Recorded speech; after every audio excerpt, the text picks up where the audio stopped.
Oh boy. God damn, man. That's not dirty laundry, by the way. It's actually clean laundry. I'm just too lazy to put it away. I fucking. Lol. Hi. Holy cow. Where's he been? This guy. Where's he been? Here. Right here. Right exactly here. I have a new chair now. Another new chair. The old one's over there. The armrest broke off. Um, it's been a little while. For what reason? Well, the same reason I have every time. Just haven't felt like it. That's actually not true. That's actually not true. I have actually felt like making videos. The problem is I've run into a lot of problems in making them.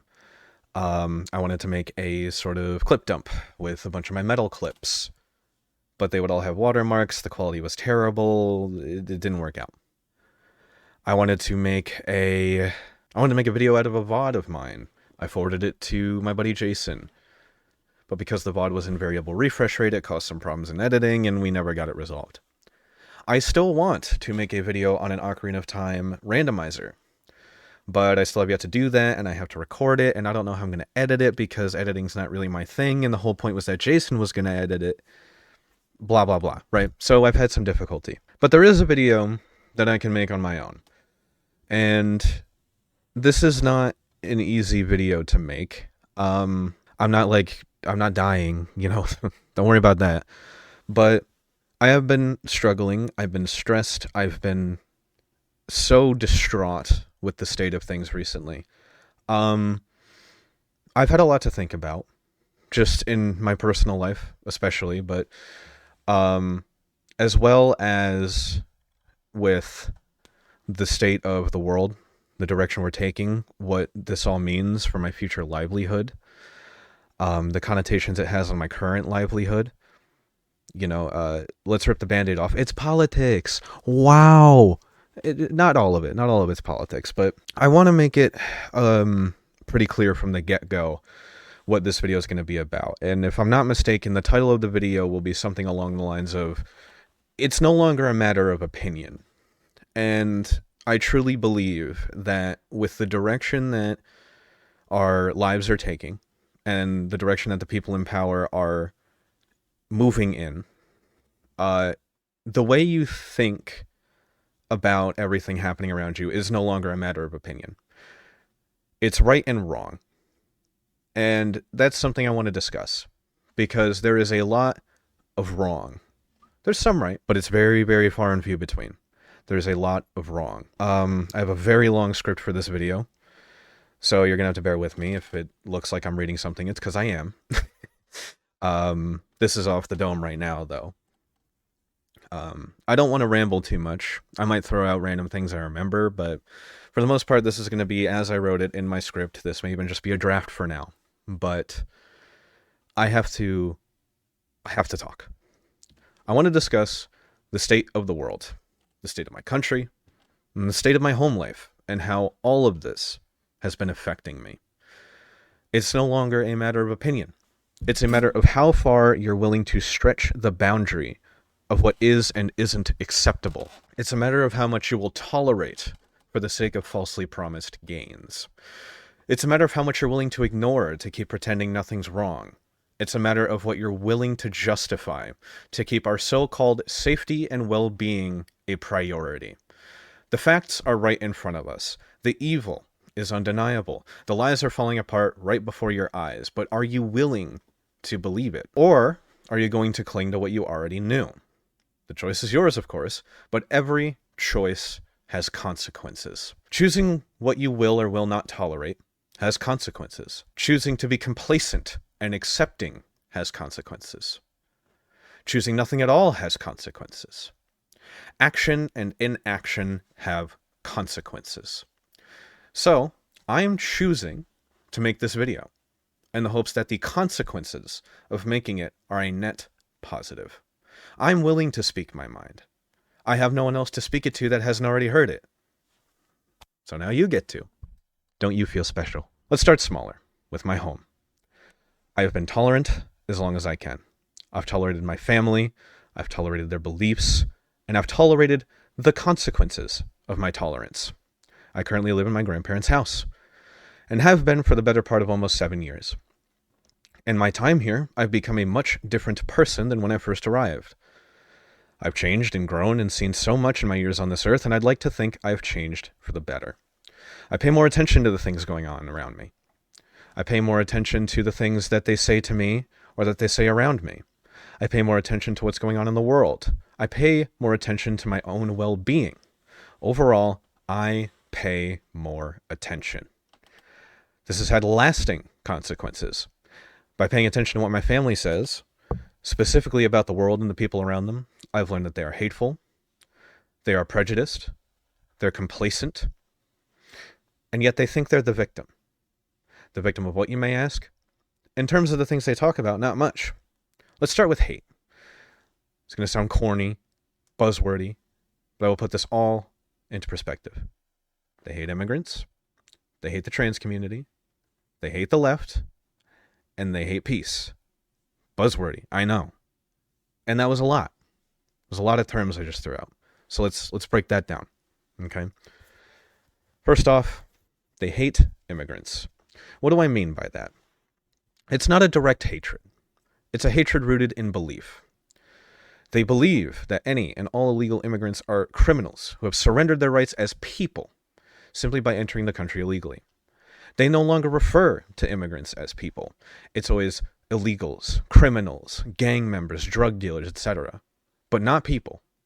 They never say people. That lack of personalization and empathy has caused them to grow hateful. Another thing, when they were being deported en masse by ICE, being detained by ICE and then being deported en masse, they were not going through the courts properly. They were not given due process. And my family justified this.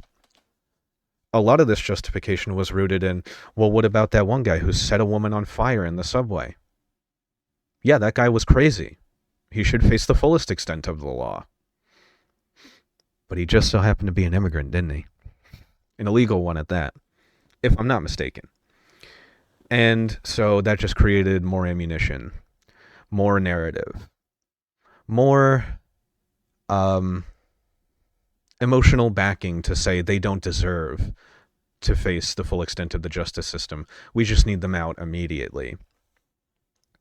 Those people were sent off to places like El Salvador, Guantanamo Bay. You know, Guantanamo Bay is nicknamed Bye-Bye Land in South American countries. I didn't know that until my South American friends told me. So that's where they were being sent to without due process. The photos that you saw from prisons of a bunch of prisoners being huddled together in an empty space in these dark rooms and chains, yeah, that's all real. Thousands of people have gone missing. In fact, I believe that we have reached the level of immigrant deaths in so far in the administration, right? This short time, we have reached the amount of immigrant deaths that were totaled across the entirety of the 4 years of the Biden administration. So we're essentially moving at like 16 times speed, if what I'd said made sense. Basically, as many people who were considered immigrants died in this short amount of time as those 4 years of Biden's presidency. And I know bringing up Biden's volatile because by making that point, there's going to be an association that I think Biden was a good president. He did some good things. And he wasn't doing this. But he's really old. The guy had his moments. And I think that should be appreciated. But I also think it's completely reasonable to say, hey, probably wasn't the best candidate. So there's a whole other discussion there, but that's not what it's about right now. He's out of power. I'm not too worried about him right now because he is not affecting my life as we speak. He is not affecting the lives of thousands of people as we speak. He is not carrying out injustice against thousands of people as we speak. So, again, due process. I know that's a big one, but that's yet another thing that people will justify is the lack of need for due process because they're criminals. That's the whole point of due process, is to persecute criminals to the fullest extent of the law and to make sure that they face justice properly. Instead, they're just shipped out en masse. And you can say it's rhetoric all you want, but my South American friend had a college professor who was working here out of Chicago after emigrating however many years ago, completely legally. They were detained, questioned, sent back, detained again, and then deported. And when I say sent back, I meant sent back home, like, to where they lived legally. They were deported home with soldiers saying things along the lines of, "We're doing you a favor, we could have just killed you." This is not some big media headline. This is not some Reddit story. That is personal experience. It's not a matter of maybe this, maybe that. Those are the facts. That was what was happening en masse. In a way, it still is. Are you still willing to justify it? I speak to you as somebody who may or may not have ever justified it, but I'm talking from a broad perspective. Would you defend that? Would you excuse that? I wouldn't. Next up, the trans community. Again, not direct hatred in most cases, but hatred nonetheless. For instance, whenever there was a stir about transgender people in sports, they were always first to say, "That's bullshit. That's cheating. We've lost our minds." They would even go as far as to say trans people in sports are deliberately transitioning to cheat. Because, of course, it makes perfect sense that someone would undergo years of therapy and treatment just to cheat at sports, right? Which is funny to think about, because even if Amin Khalif was trans, that whole recent Olympic boxing scandal, yeah, she wasn't trans.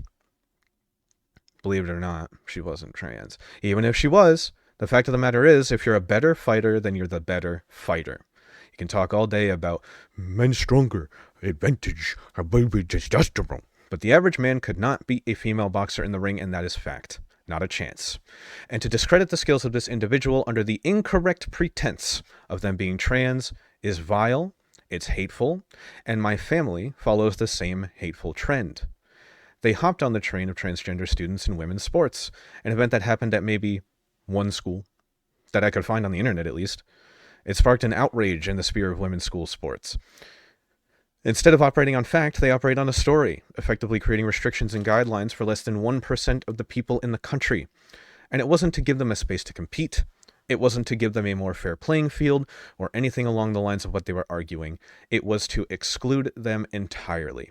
Trump made it a point to get a bunch of young girls around him, probably not the first time, and sign off on an order that was saving them, when in reality all it did was radicalize them to support a narrative that benefits no one and breeds only hatred. My family loved this.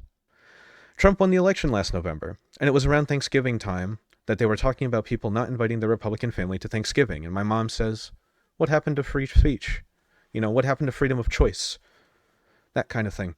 I guess you only have freedom of choice if you're transgender and you choose what gender you want to be, something along those lines. I said, no, they don't. Trump's in office. Backhanded, mostly passive. But then my grandfather goes, "Sam, that is bullshit. What has he done?" He wasn't even in office yet. So, nothing. That's what I said, right? We all knew what was coming, because I guess I didn't mention this yet, but he's doing a lot of what he said he was going to do. A lot of it, not all of it, but a lot of it, right? So my own grandfather expressed hatred to me for what I said. He hated the words that came out of my mouth. And what happens in his first weeks as president? He makes an executive order restraining trans individuals' right to legally identify. So how's that for bullshit? Huh? Grandfather? The exact stipulations of that bill, by the way, were so funny because they completely misconstrued and misconceived the meaning behind the terms gender and sex. Since we're all female at conception, right? Because it was about assigned gender at conception. All of us are conceived female and then develop into male or female as pregnancy progresses. So for a short period of time, legally, we were all women. Thank you, President Trump. But you want to know what's bullshit? My older cousin has a trans partner. My uncle and my grandfather consistently insulted them for being trans, calling them an ogre, nicknaming them Shrek, deliberately dead-naming them, and my uncle once referred to them as a tranny ogre in an angry tirade at a gathering. That is hatred, through and through. They have so many other things they could mention, like their manipulative tendencies, the shitty ways they treated my older cousin and other family members. But instead of talking about that, they choose to insult their identity. That is hatred for not only a person, but a particular idea. They hate the left. Every left-leaning talking point is immediately labeled bullshit by them. Doesn't matter what it is. I'm talking about my family here. Their dissent for the administration? No. Okay. Every left-leaning talking point is labeled bullshit by my family, right? But the left's dissent for the administration? Nonsense. Bullshit. Wanting a more welcoming environment for the LGBTQ+? Nonsense. Bullshit. Treating immigrants with fair and due process like the Constitution states? Nonsense. Bullshit. To give some examples, I once asked my grandfather, "Why do you think the left dislikes Trump?" To which he responded, this is not a joke. This is direct quote, verbatim. This is no exaggeration. He says, "Mental illness." I said, "That's it? No other reason?" He went, "Yep."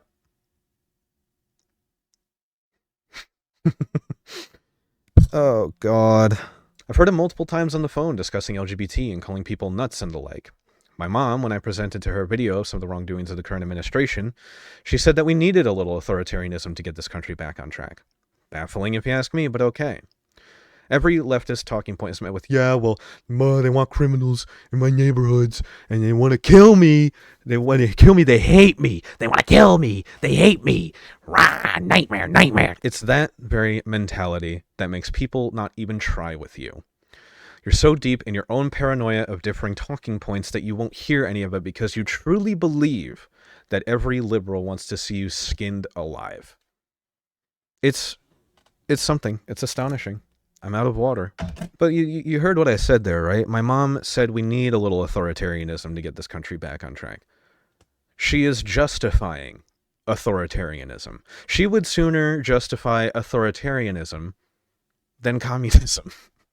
Like, okay. She would sooner defend authoritarianism, delegitimizing the media, having a king on their side. She would sooner defend that than ever even notion at communism. They hate peace. Trump called himself the peace president leading up to the election. I bet he still calls himself that. If I remember correctly, he even thinks he deserves a Nobel Peace Prize. It's a high honor, of course, so let's evaluate the things he's done so far and see if he deserves it. He deployed the military on his own people. He mass deported thousands of people without due process. He labeled pro-Palestinian protesters as terrorists. He labeled Antifa as a terrorist organization, which, if I may make a side note, Antifa is not an organization. An organization is something like the Proud Boys. That is an organization, established. And of course, he says nothing about them. They were all walking around marching the streets with swastikas, throwing slurs at passerbys, creating hate mobs, lashing out in violence, power tripping, just, the list goes on. Trump threatened and berated Zelensky, pinning the blame on him for the ongoing attacks on Ukraine. He's collaborated closely with Putin and Netanyahu. Netanyahu is currently being tried for corruption. Putin is a dictator.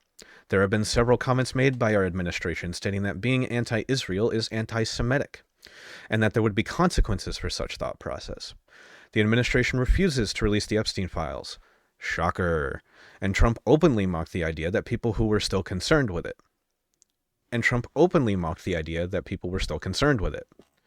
After the recent No Kings protests on October 18th, he responded by uploading an AI-generated video to Truth Social of him in a fighter jet with a crown, dropping liquid shit on New York City.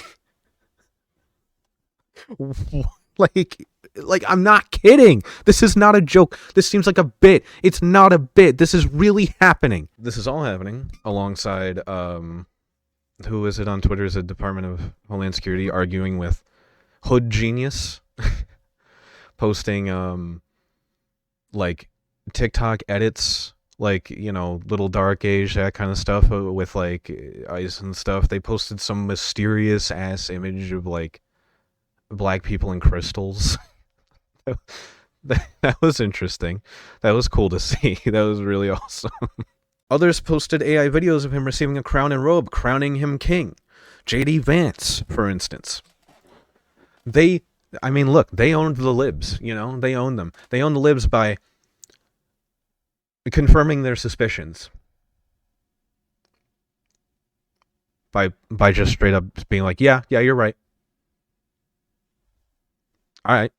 All right. A group chat was leaked regarding attacks on Yemen. A group chat was leaked containing messages praising Hitler and saying rape was epic. JD Vance responded not by denying it, but by literally saying, who cares? We've got Caroline Levitt saying things like, your mom did, in response to who picked the location for the Trump-Putin monument or whatever. Oh yeah, the summit, the Trump-Putin summit. In response to that, who picked the location? She goes, your mom did. It's like you think okay. Trump has bombed several boats off the coast of Venezuela that, according to Hegseth, were drug boats. Trump claims these attacks saved 25,000 lives each. In reality, this is unjustified slaughter. Even if they were correct and these boats were in fact being mobilized by drug dealers, there is still no legal justification to these attacks. They were not tried nor investigated and were wrongfully killed. Not to mention, if they were criminals and God forbid, trafficking innocent people, they would have also lost their lives. But that's hypothetical. We don't know that. Trump deployed ICE to several places across the country and still is. One of their fine soldiers pepperballed a priest in the head. That's a good look, if you ask. Yeah, that's a great look. ICE has been seen on multiple occasions making arrests on people who expressed discontent or simply looked a certain way. The courts recently gave ICE the right to racially profile U.S. citizens. A GOP leader has an American flag with a swastika in his office. Elon Musk threw up Hitler salutes. So tell me, how in the hell is this guy the peace president? My family certainly believes he is. They must, right?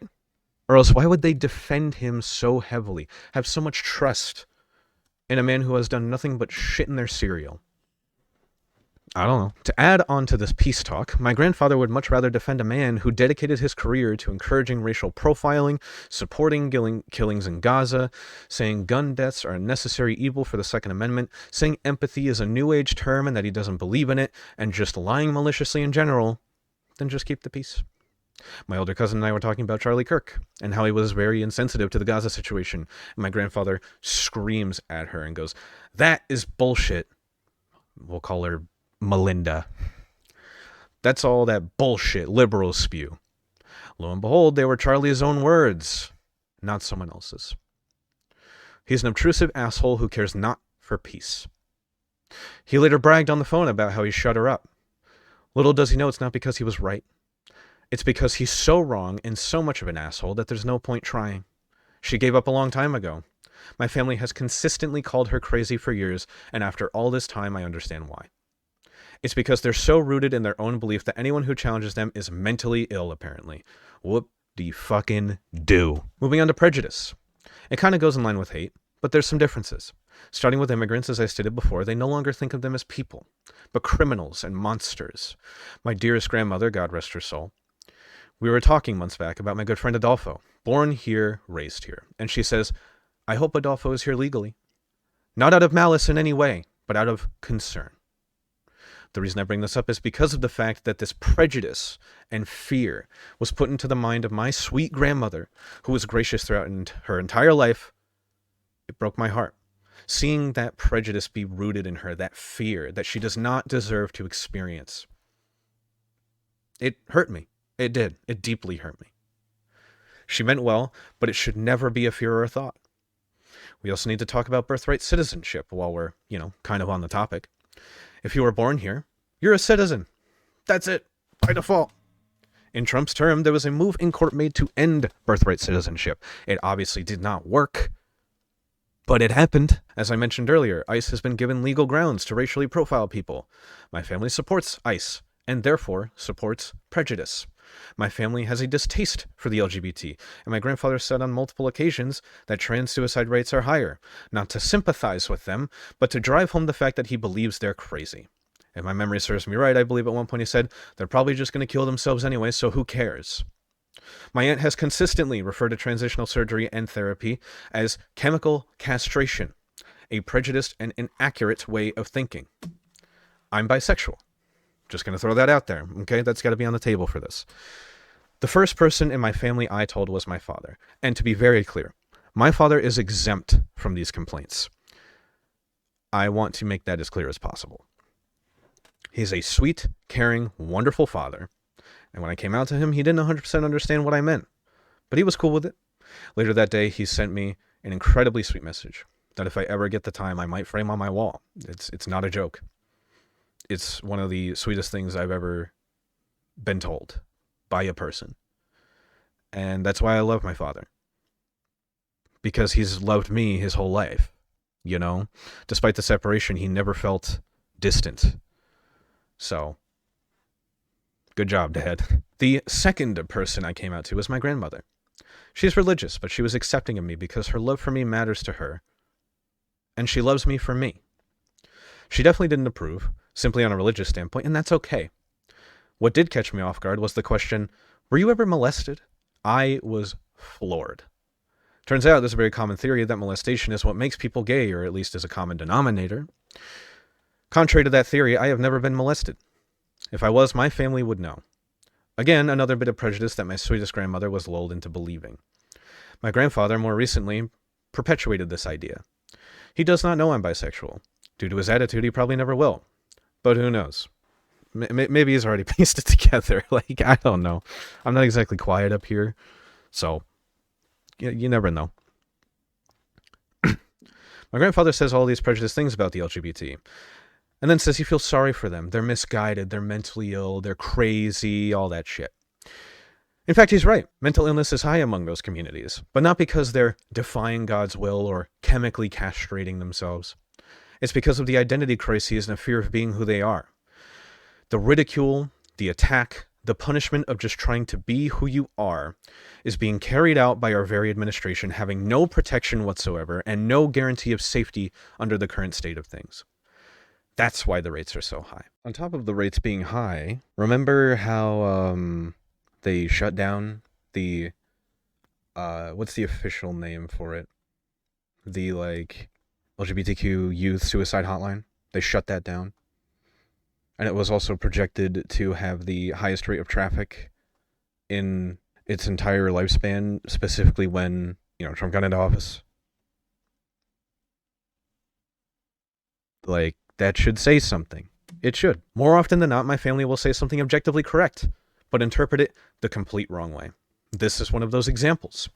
Rather than acknowledge the hatred and prejudice expressed towards these people, they simply say they're ill and feel sorry for them. They simply say they're ill and feel sorry for them, rather than express encouragement for positive change for the environment of LGBT individuals, including me now, which is still wild to me, I can't lie. Next, let's talk about complacency.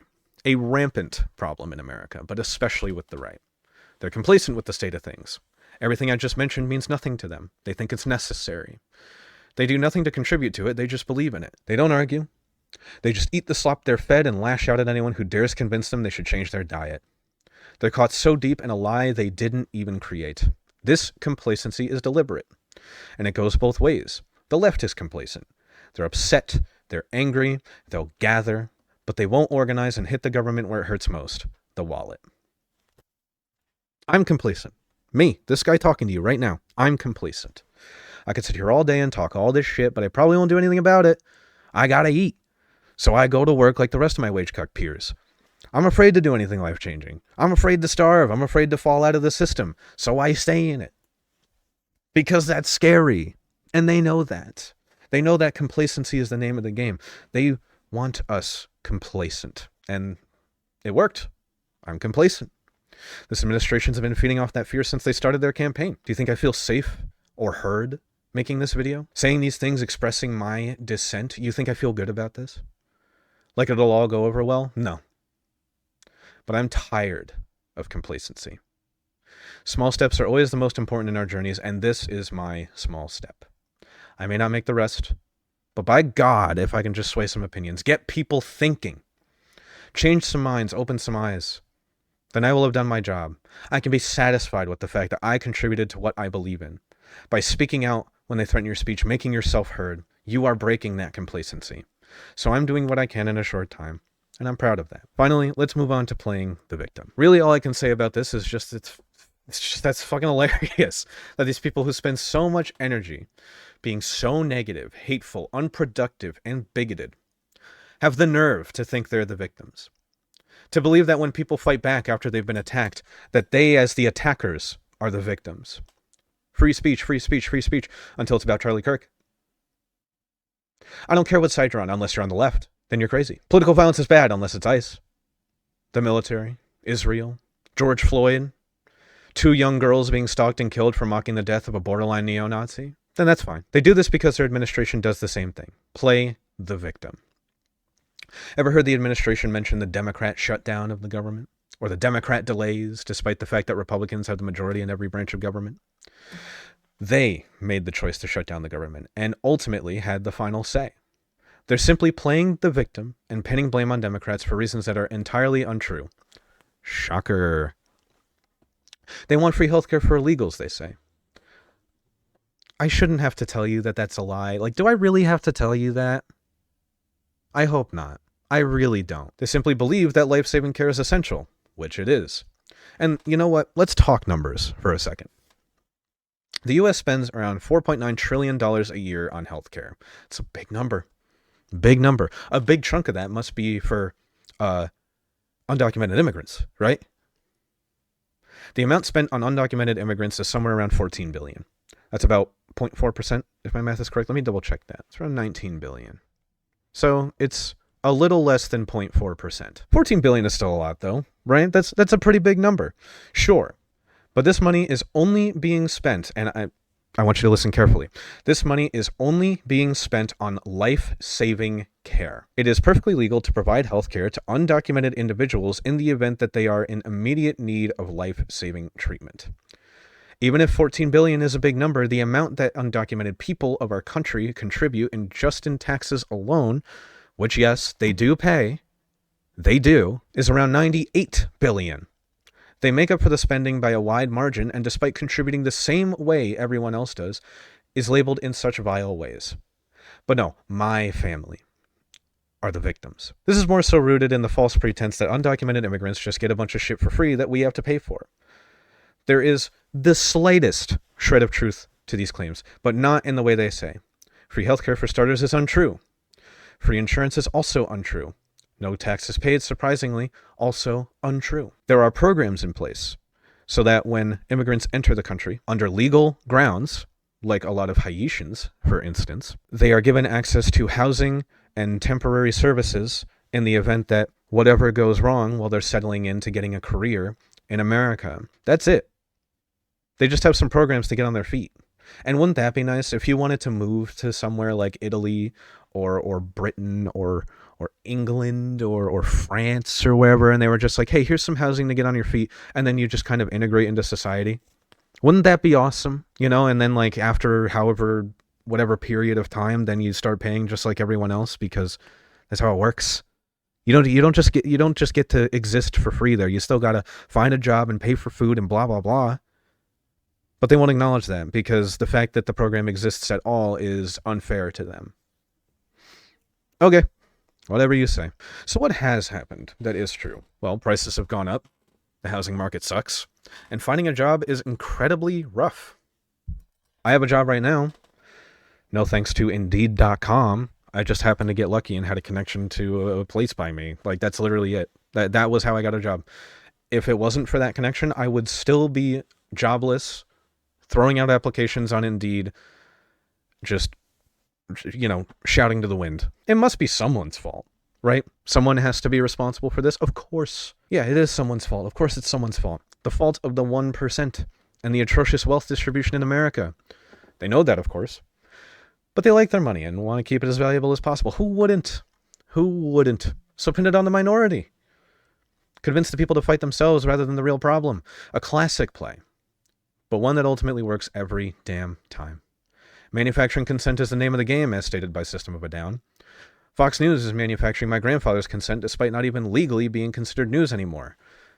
Because they lied their asses off and got caught. Not to mention, these lies led to an actual attempted insurrection. Remember January 6th, 2021? Let's talk about that. The attempted insurrection of the government. Trump and Fox News convinced people so heavily that the election was rigged by Joe Biden that they formed a riot mob that raided the Capitol building, injuring people and destroying property. Trump made these people out to be victims, saying they were just practicing free speech and fighting for what was right in America, and effectively pardoned them. Again, somehow they're the victims. They don't want criminals in their country fucking them over, but they elected a criminal to lead their country and fuck them over. It's batshit insane. It's genuinely batshit insane. Since we've already kind of moved in this direction, let's move on to like the country and that kind of stuff, right? It's being led by a pure-blooded criminal. Anything from sexual assault to pedophilia to attempted insurrections, he's done it openly, right? His first week in office, he pardoned hundreds of criminals who carried out an attack on a government building, as I just mentioned. More recently, Trump gave Andrew Cuomo a pat on the back in his race against Mamdani. Mamdani has done nothing but gag this dude on live television, by the way, bringing up his assaults, his mistreatment of the elderly, his batshit insane behavior, the list goes on. Mamdani has been labeled a communist, a threat to New York, an extremist, and I'm sure many more things. I recently saw a tweet someone made of a communist plane labeled Mamdani heading towards a tower labeled New York City. Does it get much more racist than that? Not really. However, we have been more racist. You know, remember the whole Haitian thing? Yeah. They're eating the dogs. When they told him, yeah, that's not happening, there's no proof of that, he went, I saw it on television. I have a question. Did you believe that that was happening? Did you believe that they were eating the dogs? Did you actually, seriously, truly believe that? Here's the deal, okay? If you believed for even a second, right, that what they were saying was true, you're hopeless. I am looking you dead in the eyes as the person who may have believed that. You're fucking hopeless. There is no saving you. No one can do anything for you. You're a moron. You're an idiot. You're brainwashed. And you are the reason this country is failing the way it is. You are the problem. You cannot think for yourself. You cannot connect the dots. You have no trust in the government, but have so much trust in a blatant liar. You're fucked. You're fucked. Reporters investigated the topic and found that it was false. The local community said it was false. The local police department said it was false. The governor said it was false. Did it matter? Of course not. My uncle still believed it. My grandfather still believed it. By association, my aunt and mother believed it as well. I remember when that story was floating around, I called my aunt and brought it up and was like, yeah, things are crazy, right? You know, leading up to the election. And the way she responded, I will never forget.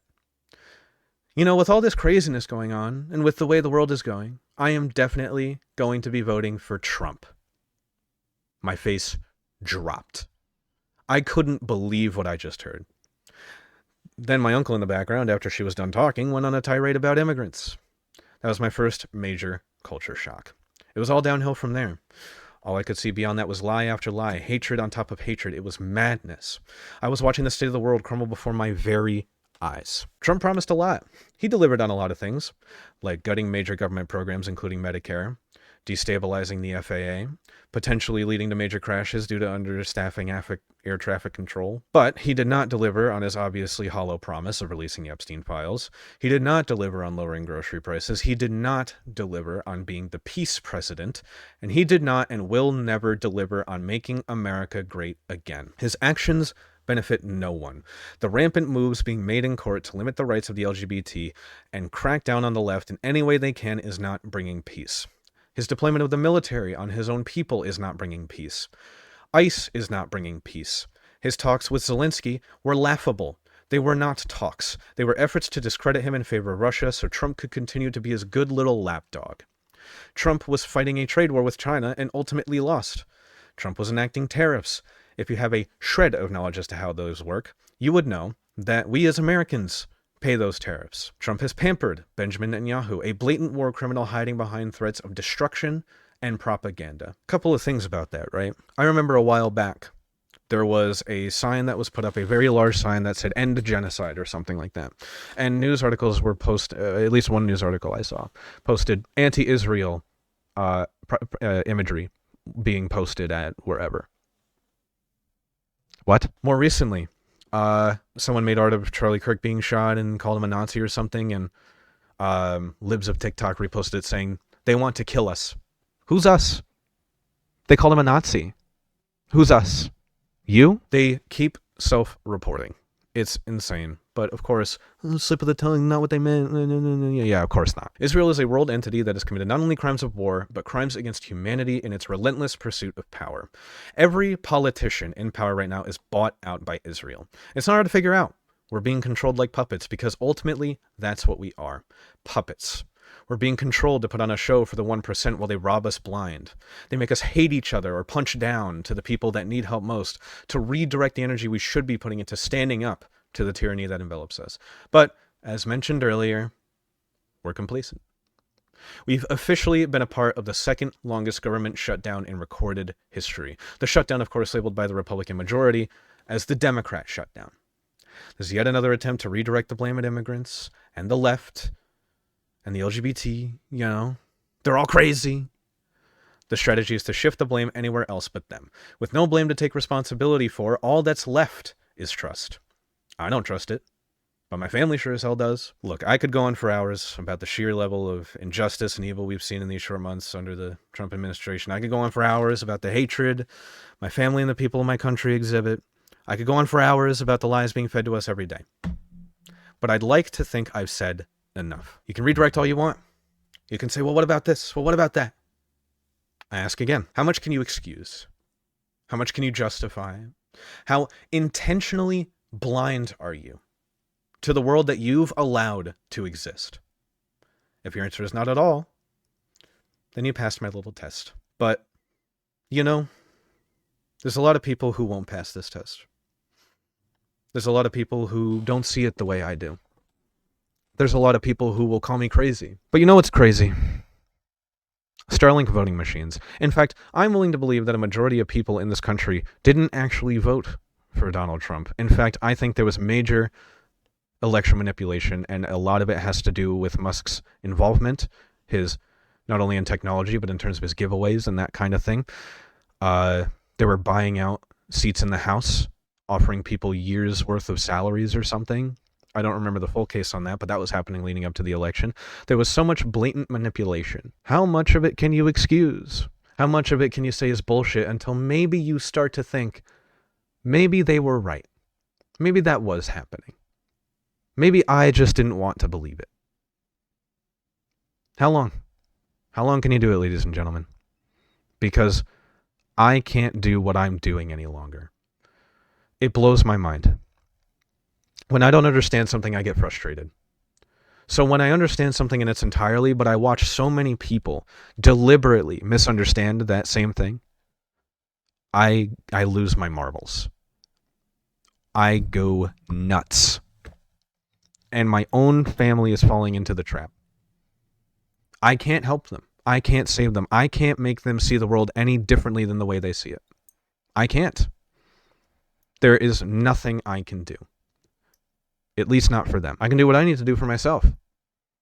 But that's it. It's hopeless. They are hopelessly ingrained in a lie that even once everything comes to light, they will not accept. They have been conditioned to trust unconditionally. Ain't that an oxymoron? Conditioned to trust unconditionally. It's a hopeless endeavor. And so I say this to you. You can try all you want to convince the people around you that, they see things in an improper light. When it comes to this kind of stuff. You can try all you want, but you're wasting your breath. You just are, okay? Even my mother, who's willing to hear me out, still believes that we need authoritarianism in our country. It's hopeless. There is nothing you can do. So my advice to you is to find people who agree with you. Collaborate with those people. Organize. Keep up the fight. Don't give up. That's what they want. The point of this is for them to make you believe that you are powerless. But they are just as much people as you are. Don't give up. Don't despair. This too shall pass.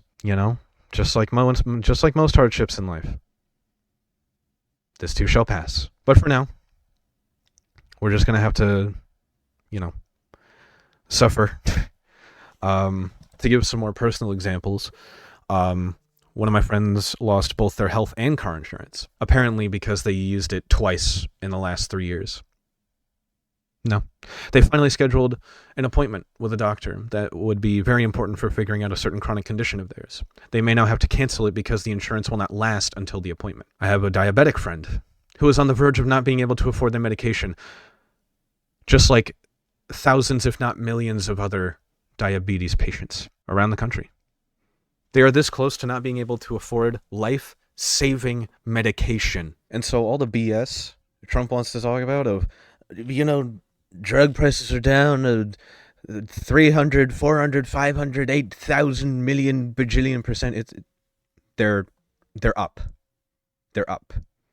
And that's a result of gutting things like Medicare. Who'da thunk? Remember when he said he wasn't going to touch it? Lies. Who'da thunk it? Who's surprised? Not me. But hey, you wanted the price of eggs to go down or something, right? You wanted the price of gas to go down. You wanted a better job. You wanted to make more money. Moron. To believe that you could just vote in any politician and just start making more money.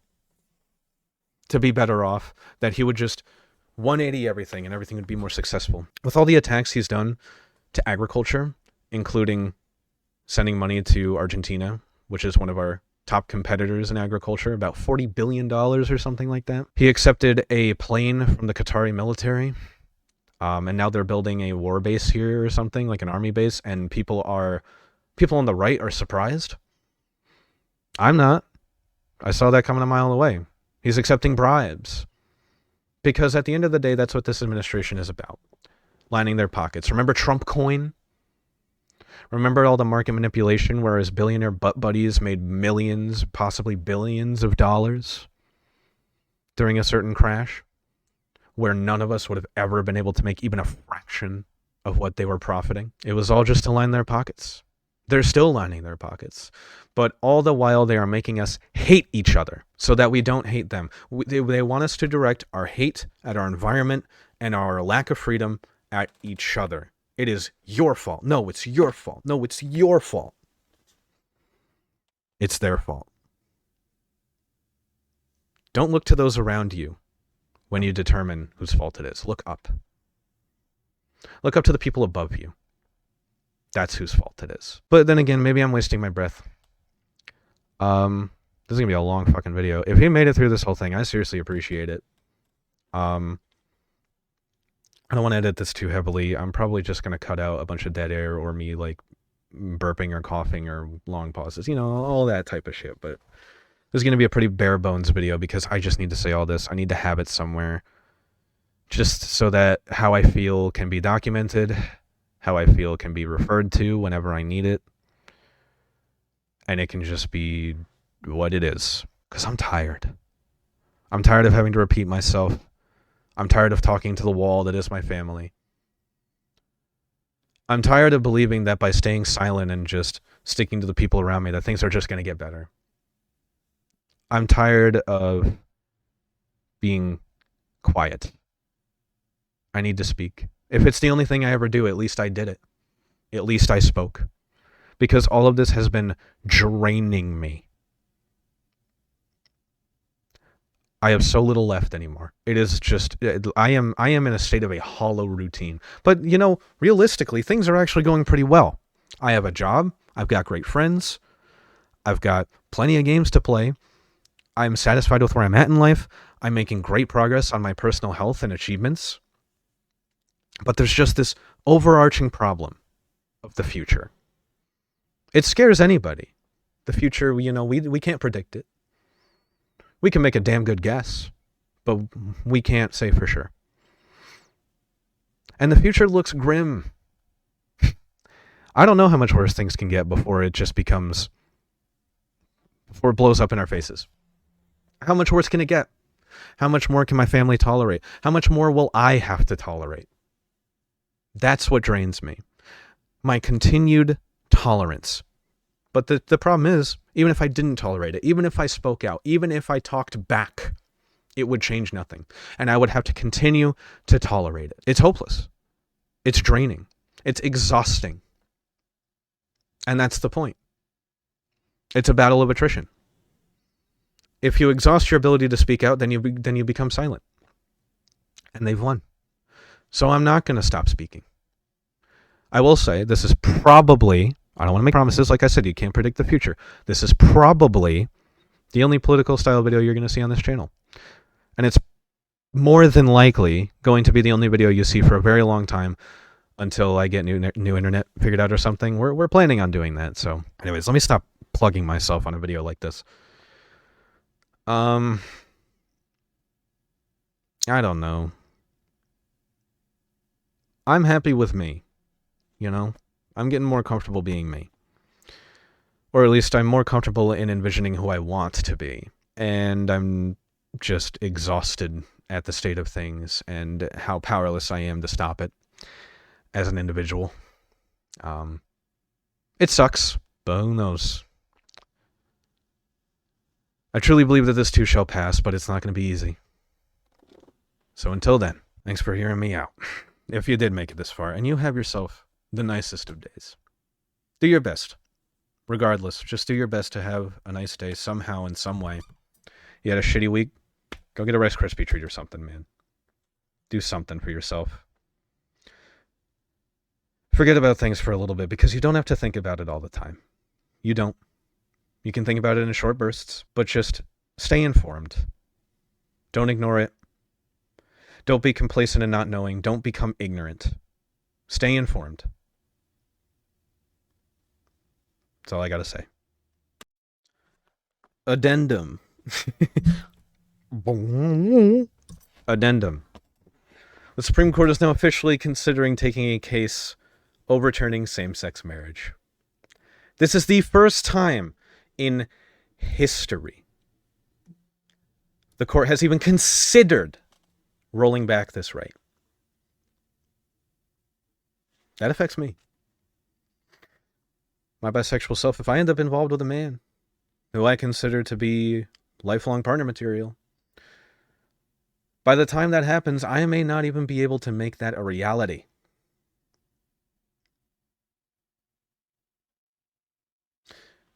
Ain't it weird?